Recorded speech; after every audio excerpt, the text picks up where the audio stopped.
Hello అండి, welcome to Shweta boutique అండి. ఇది వచ్చేసి చాలా బ్యూటిఫుల్గా ఉందండి. కాటన్ సిల్క్ అండి. ఈ విధంగా వస్తుంది మనకి.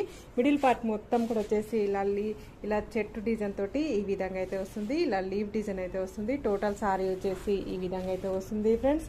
ఇలా కాంట్రాస్ట్ పళ్ళు అయితే వస్తుంది మనకి. కాంట్రాస్ట్ బ్లౌజ్ అయితే వస్తుంది మనకి శారీలో.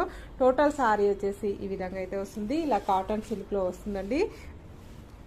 ఈ విధంగా కలర్స్ అయితే ఉన్నాయండి. మంచి మస్టర్డ్ ఎల్లో కలర్ కాంబినేషన్లో మనకి శారీస్ అయితే చూద్దామండి. వచ్చేసి కాంట్రాస్ట్ బ్లౌజ్ అయితే వస్తుంది. బ్లాక్ కలర్ కాంబినేషన్ బ్లౌజ్ అయితే వస్తుంది. నెక్స్ట్ వచ్చేసి ఇది brick colour English colour combination అండి. దీనికి వచ్చేసి ఈ విధంగా రెడ్ కలర్ కాంబినేషన్ తోటి బ్లౌజ్ అయితే వస్తుంది. కాంట్రాస్ట్ బ్లౌజ్ అయితే వస్తుంది. నెక్స్ట్ వచ్చేసి పింక్ కలర్ కాంబినేషన్ అండి. దీనికి వచ్చేసి మనకి బ్లూ కలర్ కాంబినేషన్ తోటి బ్లౌజ్ అయితే వస్తుంది. ఇది వచ్చేసి నేను ఇంతవరకు వీడియో చేశానండి. ఇది ఒక్కటే మిగిలిందండి. దీన్ని కూడా కాంట్రాస్ట్ బ్లూ కలర్ కాంబినేషన్ తోటి బ్లౌజ్ అయితే వస్తుంది.